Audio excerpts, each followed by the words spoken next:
Seja muitíssimo bem-vindo ao treinamento tributário da Reset Hub de Crédito. Este é um start básico. Vamos explorar como nossas soluções podem ajudar você a resolver questões fiscais e oferecer melhores condições de regularização. Na Reset, trabalhamos predominantemente com soluções administrativas para a resolução de questões fiscais. Nossos interesses são em parceria com contadores, advogados e assessores financeiros na resolução das questões fiscais dos seus clientes, bem como na capacitação destes parceiros para o mercado de assessoria de tributos. Oferecemos serviços correlacionados, sempre visando a análise fiscal coerente. Por isso, disponibilizamos ferramentas para auxiliar no processo, como, por exemplo, nosso software de consultas inteligentes, disponível 24 horas por dia, 7 dias por semana. Em resumo, somos especialistas em reabilitação creditícia. Oferecemos serviços especializados em assessoria tributária e fiscal, regularização de CADIM, transferência de dívida da Receita para a PGFN e um software de consultas inteligentes. Este treinamento será dividido em módulos. O módulo 1 é a compreensão de termos relevantes ao mercado de assessoria tributária. Nosso primeiro questionamento é justamente o que são tributos. Tributo é um pagamento compulsório exigido pelo Estado mediante uma atividade administrativa plenamente vinculada. Eles são fundamentais para o financiamento das atividades do governo e para a implementação de políticas públicas. Eles se dividem em 5 categorias principais. Impostos são cobranças feitas pelo Estado sem uma contraprestação direta, ou seja, não há um serviço específico em troca do pagamento. Exemplo, imposto de renda e ICMS. Já as taxas, elas são cobranças feitas pelo Estado em função de um serviço específico prestado ao contribuinte. Exemplo, taxa de coleta de lixo. Já uma contribuição de melhorias são cobranças feitas em função de obras públicas que valorizam os imóveis dos contribuintes. Exemplo, contribuição para obras de pavimentação. Contribuições especiais são aquelas destinadas ao financiamento de atividades ou benefícios específicos. Exemplo, contribuição para o financiamento da Seguridade Social.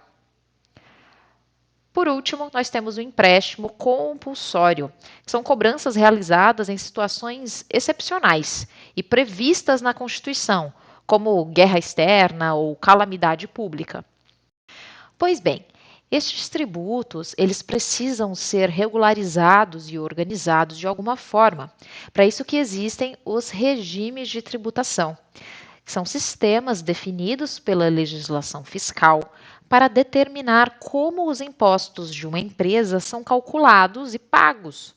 Cada regime possui suas próprias regras, malefícios e benefícios, sendo importante escolher o regime mais adequado de acordo com o perfil e as características da empresa, no caso aqui de um regime PJ.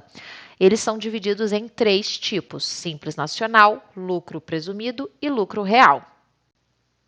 Para pessoas físicas, a tributação é baseada principalmente no imposto de renda pessoa física e ele é cobrado sobre os rendimentos e ganhos de capital. Existem diferentes formas de declarar esses rendimentos, ok? Agora que nós entendemos o que são tributos, podemos compreender melhor os regimes de tributação. A começar pelo Simples Nacional, que é o regime mais utilizado no Brasil. Ele foi criado para facilitar a vida de microempresas e de empresas de pequeno porte, ao unificar diversos impostos em uma guia única mensal de pagamento, conhecido como Documento de Arrecadação do Simples Nacional, ou DAS. Em 2022, o Simples Nacional já contava com mais de 20 milhões de empresas optantes, conforme dados da Receita Federal. Vamos compreender quais são os benefícios e malefícios. Entre os malefícios, nós temos a limitação de faturamento. Para você ser enquadrado no regime do Simples Nacional, você precisa faturar anualmente até 4,8 milhões. Tá? Algumas atividades, elas também não são permitidas, limitando a adesão.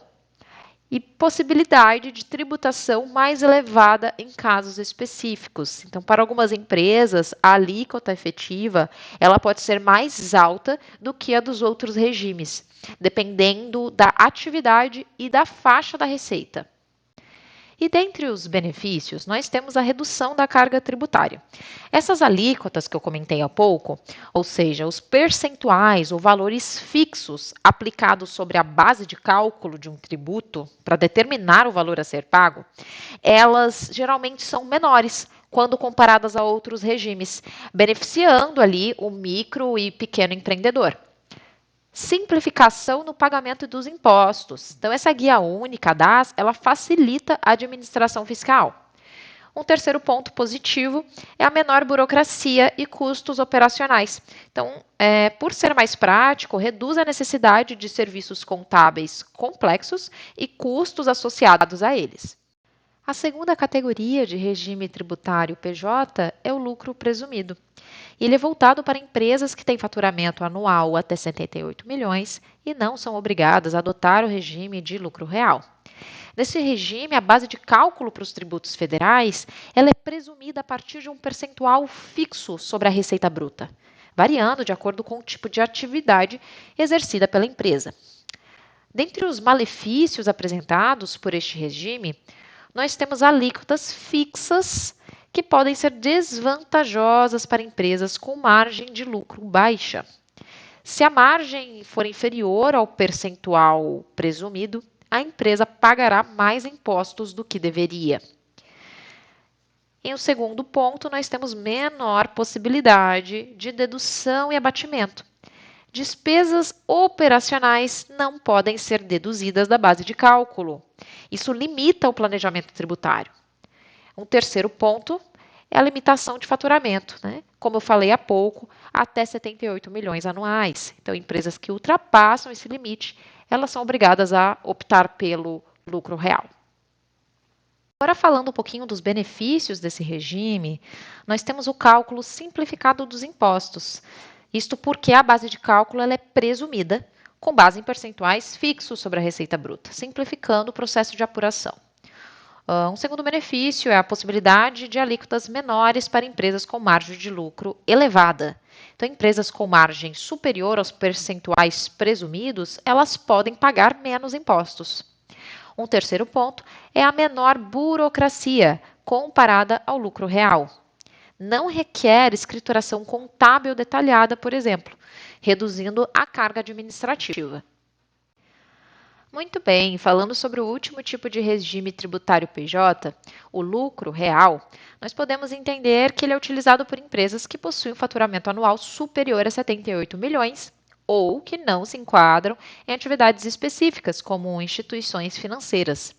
Ele é obrigatório para empresas que não optarem por outros regimes tributários. Nesse regime, os tributos eles são calculados com base no lucro líquido da empresa, ajustado por adições e exclusões prescritas na legislação fiscal, permitindo assim a dedução de despesas operacionais e outros gastos. Entre os malefícios, nós temos a maior complexidade e burocracia no cálculo dos impostos. Então, requer, sim, escrituração contábil complexa e apuração detalhada de receitas e despesas, aumentando a complexidade administrativa. O segundo ponto é a necessidade de escrituração contábil completa, né? Então, exige-se controle rigoroso, auditoria frequente, aumentando os custos operacionais. E o último item é justamente o custo operacional elevado. Então, o cumprimento das obrigações acessórias ele é mais oneroso, necessita de uma escrituração contábil robusta. Entre os benefícios, nós temos a possibilidade de dedução de despesas operacionais, reduzindo assim a base de cálculo dos impostos. Então, eu posso deduzir todas as despesas operacionais. Isso reduz a carga tributária. Um segundo ponto é que ele é ideal para empresas com margem de lucro baixa ou prejuízo. Empresas que operam com margem de lucro reduzida, elas podem se beneficiar da possibilidade de apurar um resultado tributável menor ou negativo. sem limitação de faturamento. Qualquer empresa que optar pelo lucro real, independentemente do faturamento, ela pode ser incluída nesse regime. Para facilitar a compreensão visual, nós criamos essa tabela com os 3 tipos de regime e suas principais características. Vou chamar a atenção para alguns pontos. Primeiro, no regime do Simples Nacional, o baixo limite de faturamento permite que empresas de pequeno porte e microempresas aproveitem essa carga tributária reduzida. Vamos para o segundo ponto, que é o baixo grau de complexidade do Simples Nacional. Por ter uma guia única de emissão, reduz muito custo também com contabilidade, tornando mais barato, não só pela redução de custo, mas pela própria carga tributária. Vou chamar a atenção também para o lucro real, onde permite que empresas deduzam todas as despesas operacionais, como folha de pagamento e outras despesas necessárias para a operação. Isso pode resultar em uma base de cálculo significativamente reduzida e, consequentemente, uma menor carga tributária. Em resumo, não há um melhor tipo de regime tributário.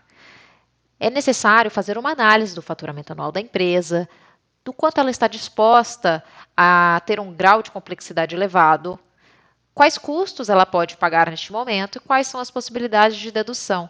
É necessário fazer uma análise para entender em qual condição a empresa se encontra. Agora que nós já compreendemos o que são tributos e quais são os regimes de tributação que os nossos clientes podem estar incluídos, precisamos compreender como é possível o acesso e comprovação pessoal desse cliente. Nós sempre vamos pedir para vocês alguma dessas 3 opções, ou o certificado digital, ou a senha Gov, ou a procuração ECAC para fazer as análises fiscais. É preciso que você entenda o que é cada um deles para conseguir solicitar e auxiliar o cliente no envio dessa documentação. O certificado digital, ele é um documento eletrônico que vai autenticar a identidade do titular. Ele pode ser gerado para a pessoa física ou para a pessoa jurídica. E ele permite a assinatura digital de documentos com validade jurídica e um acesso seguro a esses sistemas e portais de serviços públicos, que é justamente para esta parte que nós estamos solicitando o certificado digital. Os principais tipos de certificados digitais aceitos incluem o modelo A1, que é armazenado no computador do usuário. Então, é este modelo que, caso o cliente opte por nos enviar o certificado digital, ele precisaria nos enviar um modelo A1, porque eu consigo baixar no meu computador, ele consegue baixar no dele e utilizar simultaneamente. Enquanto o A3, ele é armazenado em tokens ou smart cards, então acaba não sendo possível esse envio pelo computador. Mas é importante saber que, ainda que o modelo A3 não seja possível ser enviado para a análise fiscal, ele é permitido, tá, pelo ICP, que é a Infraestrutura de Chaves Públicas Brasileira. Então, é válido para acessar os portais, só que nós não conseguimos acessá-lo por ser algo físico, né? Um cartão, um smart card, um token. Então, por isso que nós pedimos o modelo A1 sempre. Quando você for enviar o certificado digital do seu cliente para uma análise, verifique se está com arquivo e senha. O arquivo, ele é um documento que pode ser enviado nas plataformas digitais, pode ser enviado por e-mail, mas ele precisa estar no formato de arquivo já, ok? Às vezes as pessoas enviam aquela documentação de download do arquivo ou de como baixar o arquivo pela primeira vez, só que isso não funciona, nós precisamos já do arquivo que foi gerado, ok? Isso e senha, e ele deve estar válido. Geralmente os modelos A1, eles podem ter validade de 1 ou 2 anos, então precisa estar de olho nessa parte, ok? Bem, tem a senha Gov, que é uma credencial de acesso individual, utilizada para acessar diversos serviços do governo federal de maneira simplificada. Com essa senha, os cidadãos podem acessar plataformas como ECAC, Registrato, entre outros serviços oferecidos pelo governo. A senha Gov, ela é vinculada à conta gov.br, que pode ter diferentes níveis de confiabilidade, como bronze, prata ou ouro, dependendo dos dados que foram validados no painel.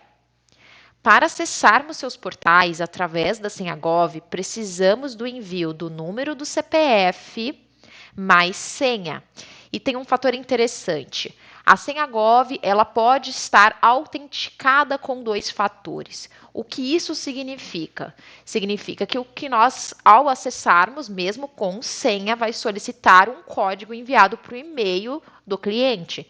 Isso precisa estar retirado, então precisa estar desautenticado, retirada a autenticação de 2 fatores. E é muito simples de desabilitar. O cliente vai acessar o site gov.br, fazer login, clicar no nome ou na foto de perfil no canto superior direito, vai selecionar segurança da conta, clicar em verificação de 2 etapas e escolher desabilitar a verificação.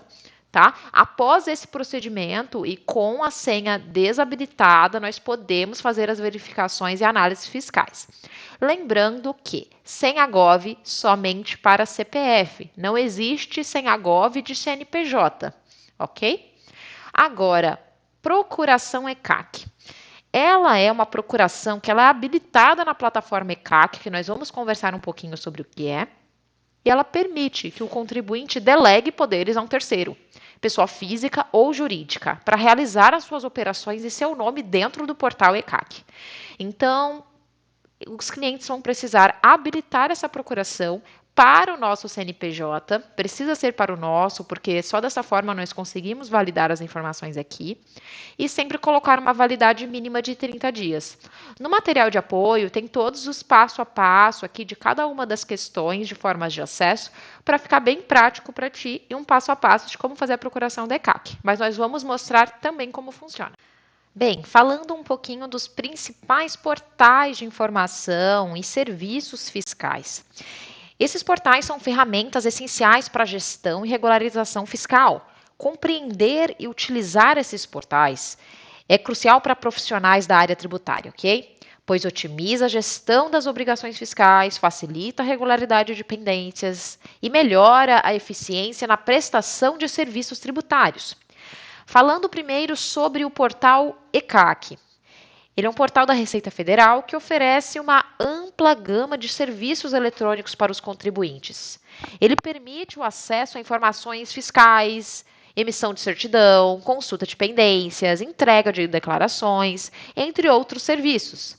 Esse portal ele visa facilitar o cumprimento das obrigações fiscais pelos contribuintes sem a necessidade de deslocamento até uma unidade da Receita Federal.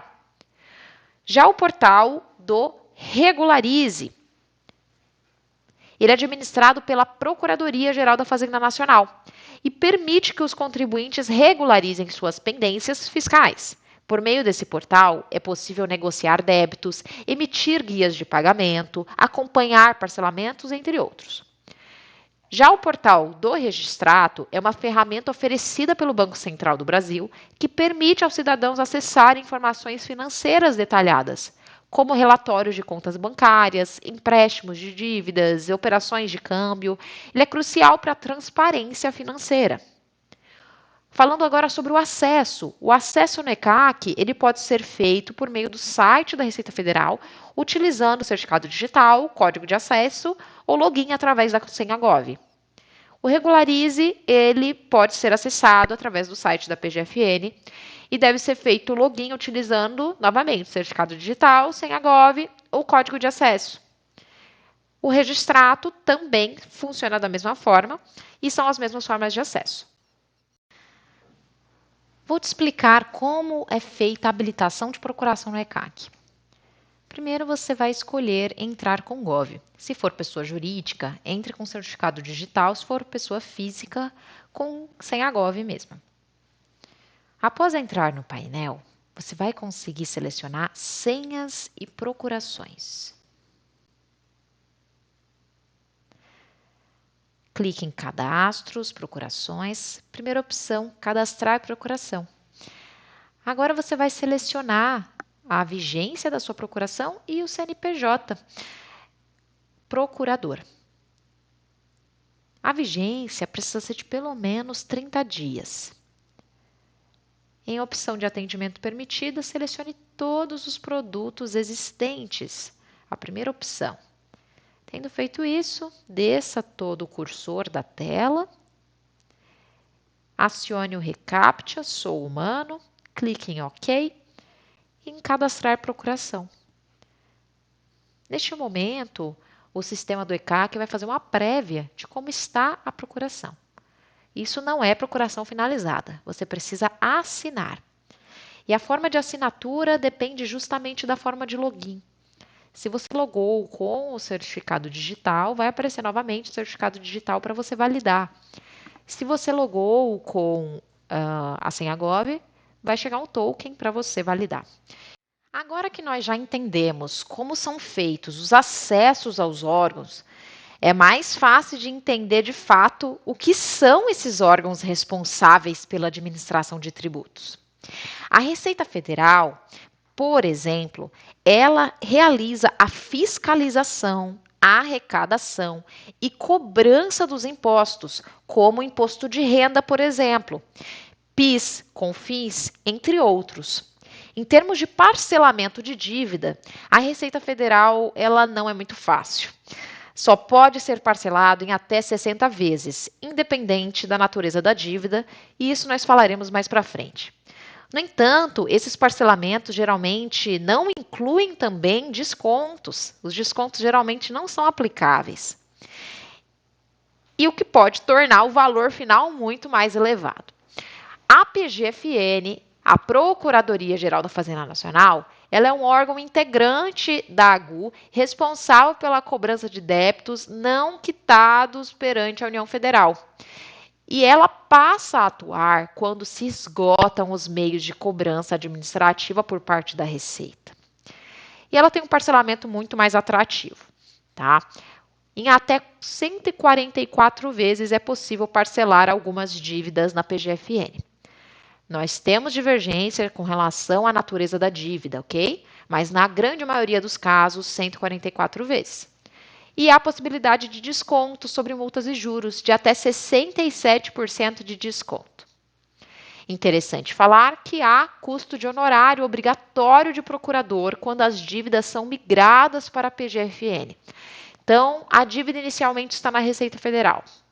Passou-se um tempo, não foi paga, a Receita não conseguiu receber, vai para a PGFN. Nesse processo de migração, há um valor obrigatório de 10% que deve ser pago para o procurador. Como que é feito o pagamento disso? Ele é diluído nas parcelas. Ele é somado ao valor total da dívida e diluído no parcelamento. Ok? Outra informação muito importante sobre a Regularize, que é um painel administrado pela PGFN, é a lista de devedores. Tá? É um cadastro público mantido pela Procuradoria e outros órgãos do governo, que contém os nomes de pessoas físicas e jurídicas que possuem dívidas ativas com a União. Essas dívidas podem incluir tributos federais não pagos, multas, taxas, contribuições sociais, entre outros débitos que não foram quitados ou parcelados conforme a legislação vigente. Lembrando que este painel é público, é gratuito e só aparecem dívidas na Procuradoria. Se a dívida estiver somente na Receita, não aparece aqui, ok? Como que é feito para consultar? Existem duas formas. Ou você pesquisa diretamente um CPF ou CNPJ e clica em consultar. Aqui, por exemplo, identificamos um devedor, mostra o valor total da dívida e se você clica em detalhar, mostra até os números de inscrição que levaram a estas dívidas. Esta é uma forma de fazer uma pré-análise da situação do seu cliente.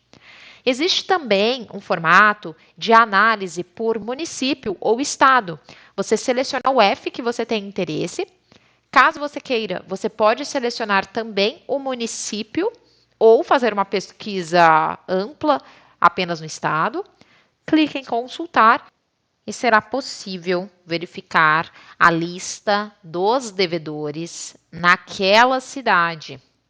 Isso é muito relevante. Você consegue aqui já ter uma lista de contatos sobre esse serviço, porque se a pessoa está devendo na PGFN, tem grande chance dela conseguir regularizar com desconto, ok?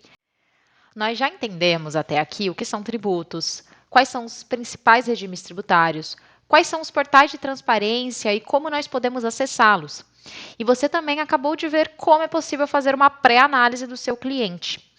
Agora, faz-se necessário compreender quais são os principais geradores de desconto para esse cliente. Por que um cliente tem desconto e outro não? Bem, há uma relação entre classificação, que também é chamado de rating CADIM, e natureza da dívida, a PGFN. Isso é crucial para determinar o nível de desconto que um devedor pode obter.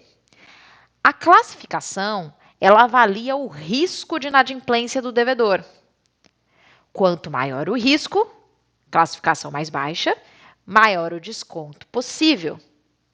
Por outro lado, a natureza da dívida, ela define o tipo de débito e suas regras específicas de negociação, como, por exemplo, o limite de parcelamento e a flexibilidade de desconto, tá? Em conjunto, esses fatores formam a base para a qual a PGFN decide as principais condições de pagamento e potencial de redução do valor devido. Existem alguns tipos de classificação: A, B, C, D e E. Sendo a E a pior de todas, de acordo com a PGFN, que tem um grau de risco altíssimo, logo é mais difícil de pagar, logo o desconto é melhor. E a melhor classificação, de acordo com a PGFN, seria a AA. Só que a A não tem desconto algum, porque entende-se que a empresa já tem condições suficientes para pagar sua dívida. Nós vamos nos debruçar em cada uma das classificações e compreendê-las. Já a natureza da dívida só existem três: previdenciária, simples nacional ou tributária. Vamos compreender como cada uma delas se comportam. Já entendemos que as classificações de risco, elas determinam justamente este risco de inadimplência. Mas como que a PGFN ou a Receita, elas fazem esse cálculo? Como que ela aloca uma empresa em A, em B, em C? Bem, a alocação de um contribuinte, ela é baseada em diversos critérios. Alguns deles são histórico de pagamento, onde a análise do pagamento passado é feita tanto em termos de pontualidade quanto de valor total pago. Capacidade econômica, onde há uma avaliação da situação financeira atual, como faturamento, lucro líquido, endividamento, e histórico de inadimplência, tendo essa análise do risco que o contribuinte apresenta de não cumprir suas obrigações tributárias futuras. Tendo em vista esses três fatores principais, gera-se a classificação de risco. A classificação A, ela tem 0% de desconto. Então, ela tem uma alta capacidade de pagamento. Geralmente, os contribuintes não têm desconto algum, ok?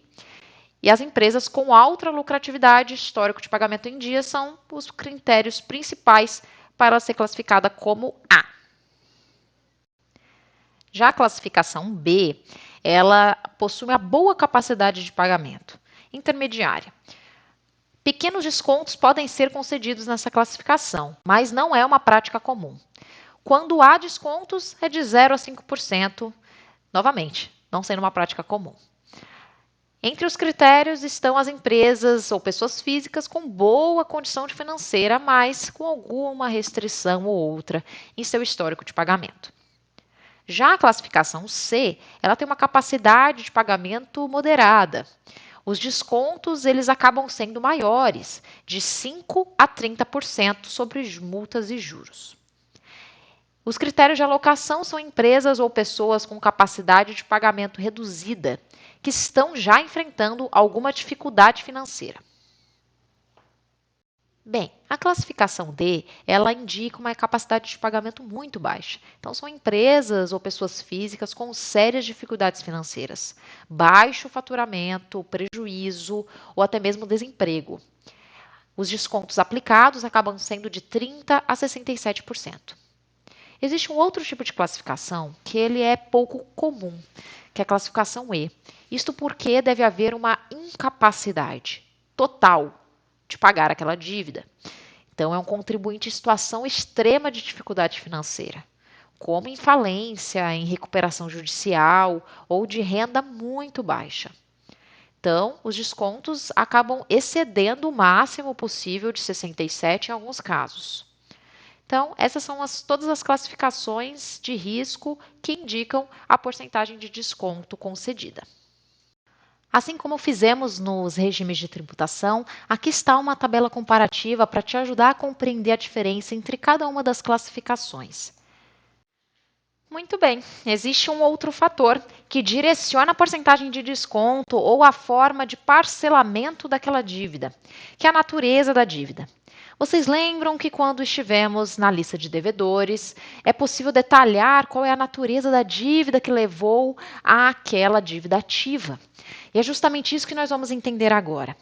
Justamente porque a natureza se refere ao tipo específico de débito que o devedor possui, podendo ser tributário, de simples nacional ou previdenciário. Cada tipo de dívida possui características distintas que influenciam na flexibilidade do parcelamento. Vamos começar pela dívida tributária em geral. Incluem tributos como imposto de renda, PIS, COFINS, entre outros. Simples Nacional é uma tarifação unificada mensal, que é a DAS, para empresas optantes pelo Simples Nacional. Previdenciária são dívidas relacionadas a contribuintes previdenciários, essenciais para o financiamento do sistema de seguridade social. Isso é importante porque as dívidas previdenciárias, dentre essas, é a única que possui natureza obrigatória, ou seja, não podem ser negociadas ou reduzidas facilmente, pois a lei exige seu cumprimento integral. Vamos entender como isso se aplica na prática. Ainda que seja a mesma natureza de dívida, tem diferença no número de parcelas na Receita e na PGFN. Vamos entender por quê. Na Receita Federal, todas as naturezas de dívida podem ser parceladas em até 60 vezes, tributária, simples, previdenciária.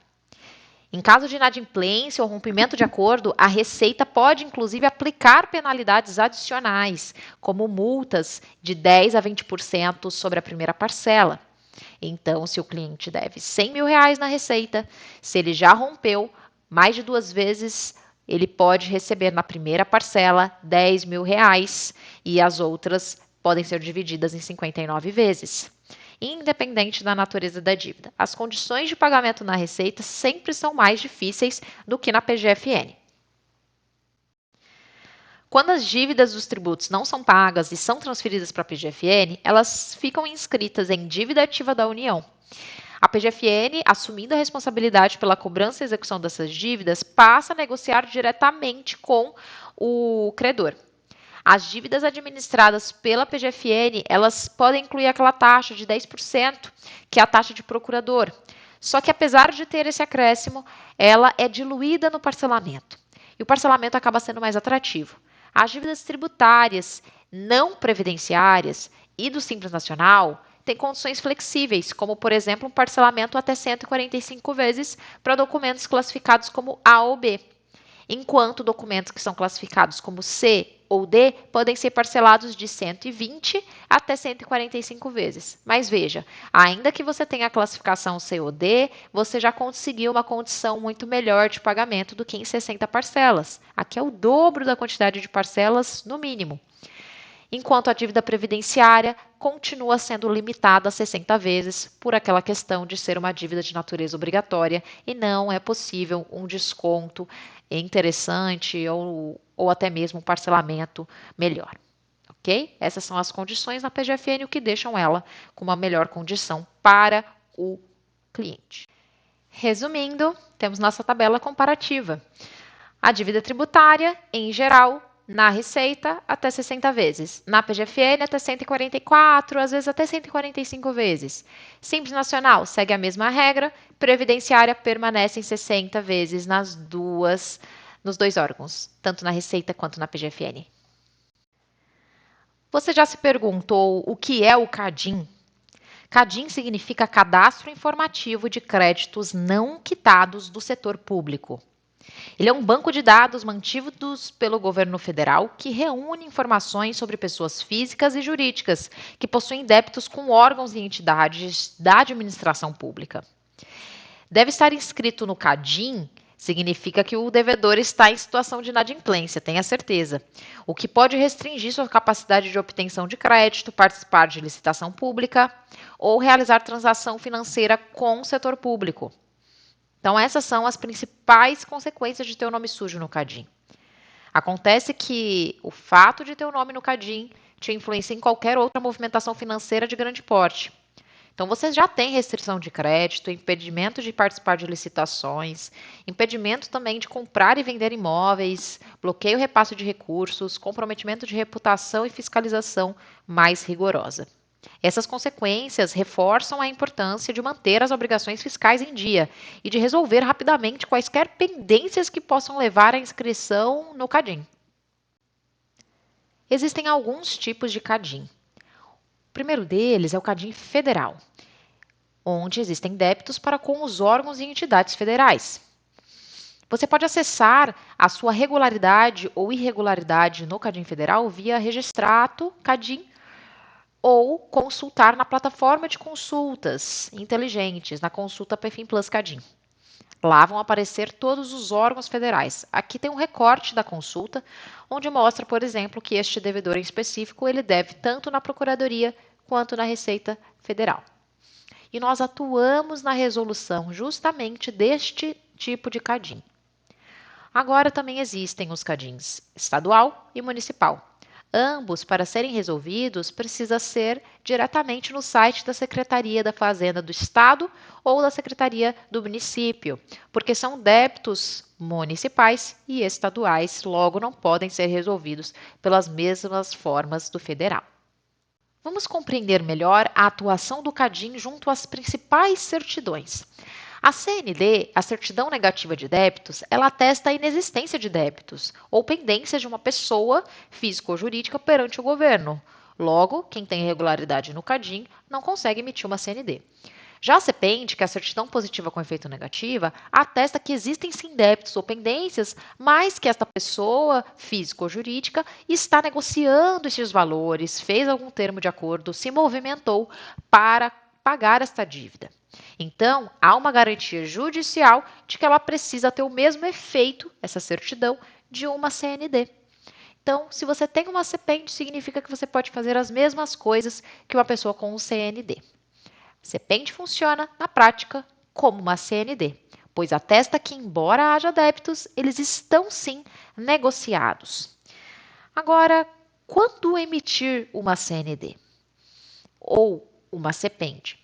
Na compra e venda de imóveis, no financiamento de uma casa própria, realização de empréstimos bancários, acordos entre parcerias público-privadas, entradas em processos de licitação.